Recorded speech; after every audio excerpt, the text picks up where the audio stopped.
Hi YouTube. Um, well, obviously I'm back in my van, recording this on my tablet. Uh, what happened to the Royal Enfield test ride?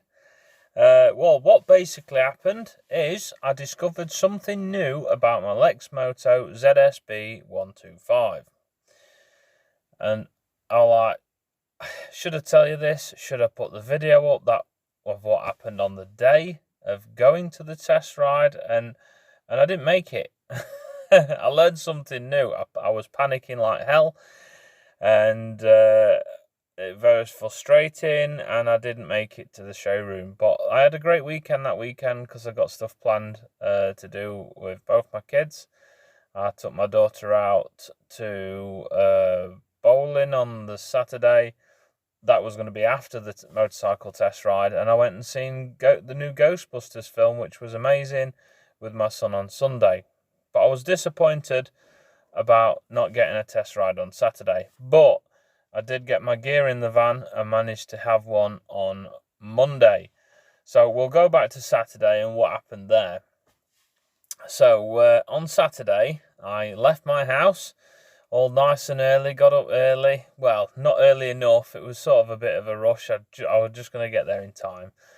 But it was still early in the morning because I was trying to get there for 10 o'clock. So leaving my house just before 9 o'clock. And I went to the local garage. I still got quite, half a tank and more of fuel in the bike. And I thought, you know what? I'm just going to fill it up because probably after this ride, unless I have the Enfield and they take mine in part exchange, I might not go out again for a bit because of... Oh, it's a cat. I just seen something in my mirror. I thought somebody'd walked behind back at van. And then I looked in this mirror, it's a black cat. And I won't be surprised because it's a cold morning. On my phone it says it's 1 degree. I bet it's going to get under the van to keep warm. Anyway, yeah, I left my house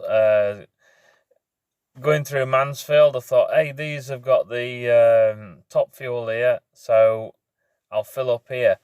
And I thought, right, I'll fill tanked at top. I'll fill it up, So just when you look in the tank, you can see where the tank comes up over the frame. It's bent like this, a U shape, and then you could fill it all the way up to the bottom of where you put the plug in, and that's what I did. And I thought, great, I've got an absolute full tank now, and I get no end of miles before I'm going to have to refill this. Paid at the machine. I didn't go inside. Paid at the machine. Come to start the bike up. Won't start. Shit. What's gone off? It's just rode here perfect. And then starting. And it started up, but it's coughing and spluttering and died. I'm like, oh my God, what's wrong with bike? It's just worked, no problem. And I got it coughing and spluttering, and I'm revving, and I dropped it in gear, and because from this petrol station it's uphill to keep going, and it died a couple of times. It went a little tiny bit, 3 meters, and died. And I thought, well, what happens if I get it going and I get halfway there and it dies? And I suffer with anxiety anyway, and depression, and I'm undiagnosed, but I know through my son, and the same as my son's diagnosed with autism and ADHD, is that I'm autistic. I know it. I ain't got a doctor to tell me, but I have all these anxieties and pressures and worries, and oh God. So I'm panicking. I'm thinking, what's wrong? What's wrong with the bike? But what made it worse is when I pulled in at the side of the road, put it on its centre stand, what's that dripping down? Put my hand. Oh, it's petrol.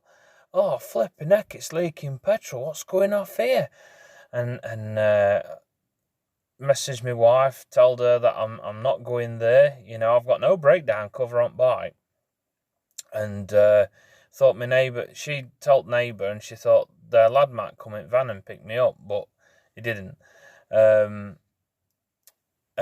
he was saying, oh, it could be a split fuel line. I thought, but it's not been leaking in the garage. It's only just started since I filled it up.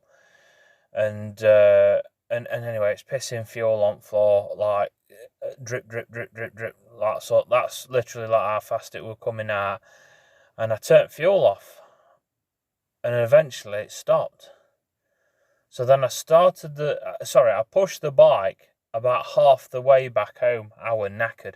Luckily, half the way back home was downhill. So I got on it, put my helmet in the top box, and I went down the footpath. And you got people looking at you like, "What are you doing? You're on a motorbike. You should be on the road," sort of thing. And I'm telling everybody, I said, "I've just filled it up, and it stopped working."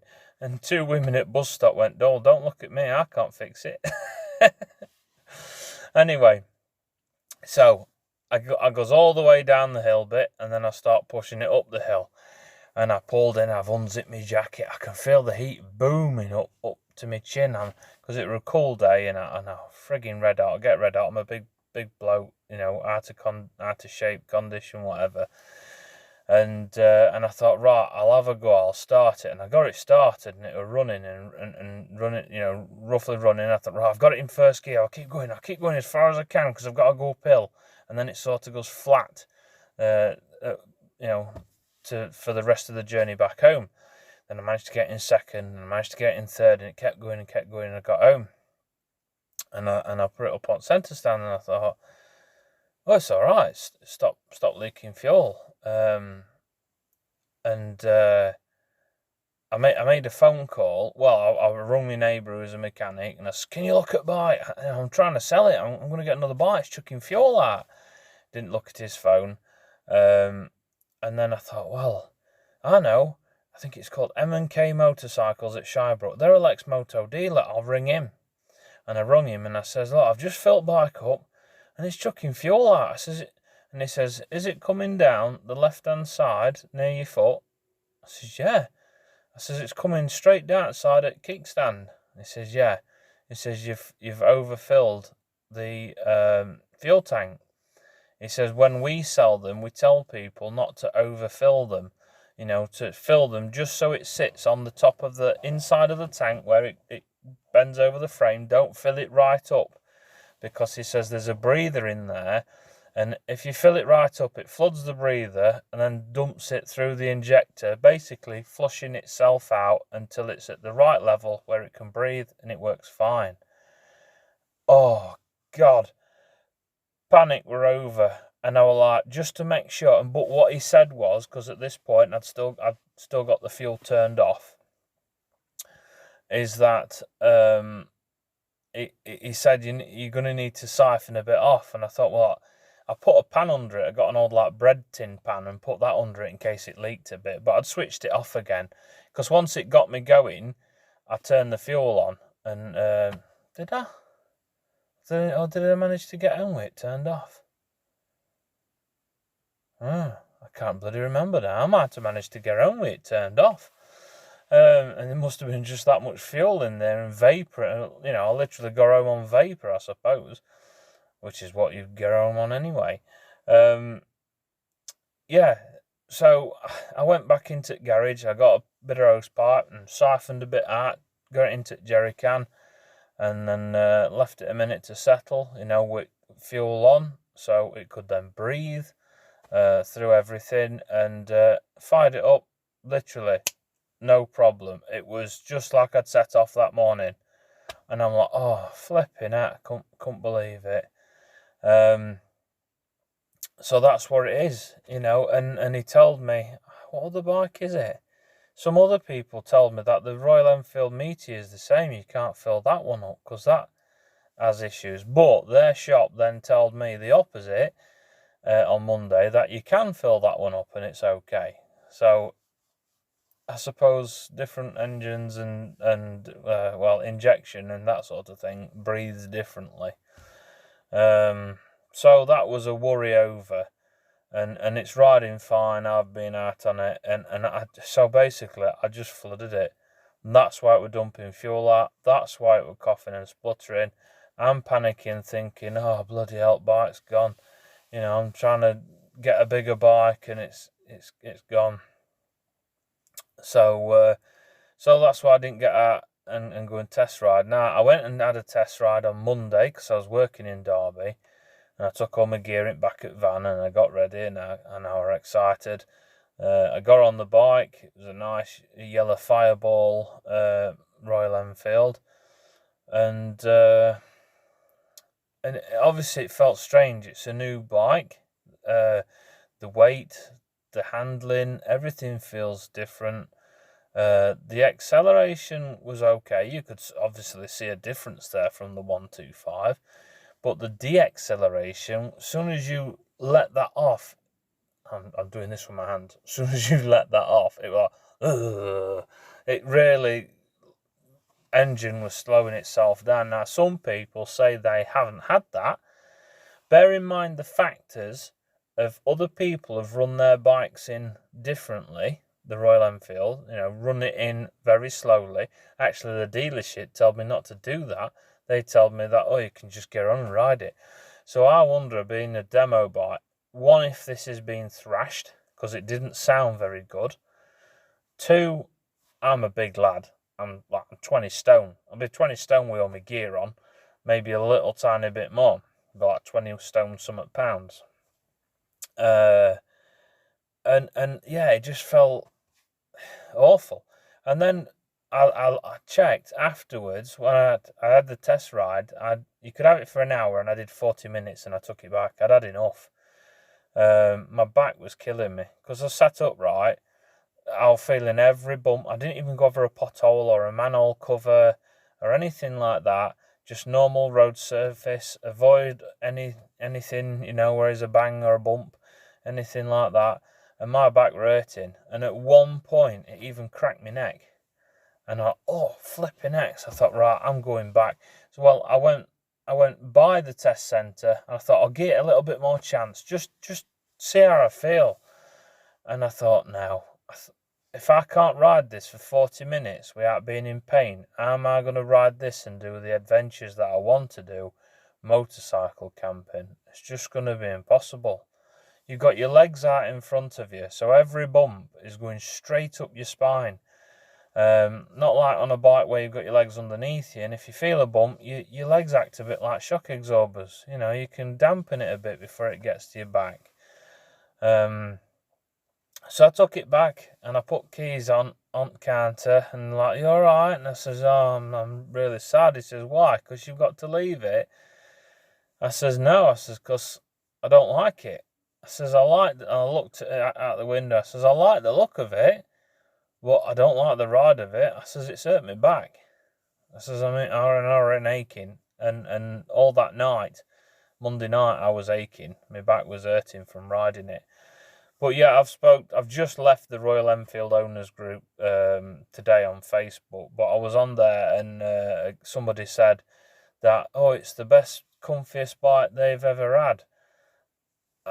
I don't know what were different with theirs to this one, but I checked the suspension on this one, and on the rear, it's only adjustable on the rear, and it was on the softest setting, and it was bloody awful, to be honest. But I was so excited for it, because I was thinking it's a bike I could afford. If I sold mine or part exchanged it, it's a bike I could afford a new one, and it'd get 3 years warranty, as long as you had the servicing done with them, and you got 3 years breakdown cover, that sort of thing. So I'm gutted, and I'm searching YouTube now. Last night I was watching a load of videos since Monday, basically, of what am I going to get then. I want something with a bit more power. I'd like a twin. I don't really want to go over 600, even though I've looked at 700s and 900s like a Triumph Tiger. I just don't want something that big. I don't need something that big. Obviously, it's got to be comfortable. I'd like a twin cylinder rather than a single, definitely. And it's got to be able to strap some camping gear to it. Not just camping gear. I also want to do some motorcycle adventures where I have it comfy. I get a B&B. So I sort of plan my route. I know what mileage I'm going to be doing, and I get a B&B for night, and then have a look around the place, and then come back. Some weekends I might, I'm going to go up to Whitby today. I'll stop over at Whitby, come back, visit Scarborough or something like that, or yeah, and just do some trips like that. Go down into Norfolk and go to Cromer and Sheringham and places like that, and yeah, take you with me with a camera. So I need to be able to take luggage with me, changes of clothes and things like that. But sometimes I might go camping with it, have a wild camp on a beach somewhere, something like that, for a night, and then have a ride back.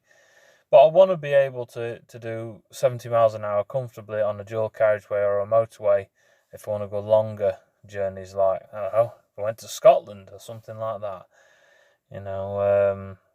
Yeah, it's got to be capable. I don't want to be pushing it. I had thought about doing adventures on the 125, strapping everything to that, and then I thought, well, with just me, some occasions it really struggles to do between 50 and 60, and if you're going uphill, you ain't doing 50, and if you've got camping gear on, you probably ain't going to be doing 40. So yes, it'd be an adventure, and with little bikes and older bikes, the adventure is it going to get there? Is it going to break down? That's the adventure and the worry. So I want something big, a little bit bigger and reliable. Now, one bike I've looked at, I actually sat on one when I went to look at a 250cc Suzuki. I think it was a V-Storm or X-Storm or something like that. But anyway, I went and sat on Honda CB500X, the off-road version of that engine, because they do a sport model and a naked model bike. And I says, oh yeah, it's all right, it feels okay. I says, but this is more money than what I want to pay.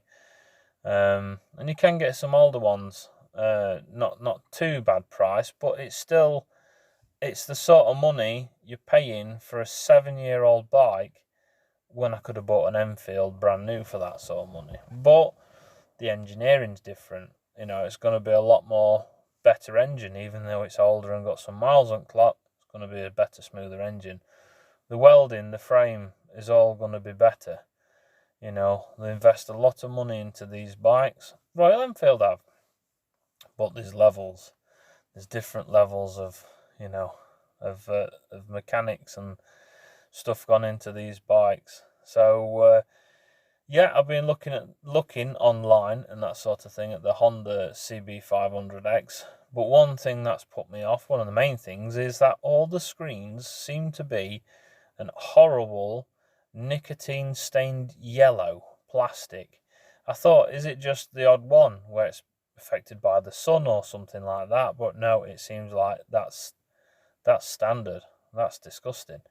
Because most of the screens that I've seen on motorbikes, or for example my old Phaser, which had an R6 engine in, had 98 brake horsepower. I loved that bike. Oh, it was my favourite bike. That screen was clear. It was like a clear coating at the front of the screen. It was black and grey, what lit up, and yeah, it were a good indicator, good dial, or whatever you want to call it, on there. So now I'm looking for other options. Do I now look more again at the 300cc category, which for me, the other bike I did sit on and also hold a high price. When I say high price, about £4,000, which I think is a high price. Okay then, so you might notice in my videos I start talking about something and then I fly off on another subject. That's my attention span. It's very short. I've got to be really interested in something to be able to focus on it. And I struggle when talking on YouTube about things from going the whole story, because sometimes when I'm focused on one way of telling the story, there's another bit over here that I want to tell you about. And when I go over here, I forget about where I was going with this part of the story, the straight line.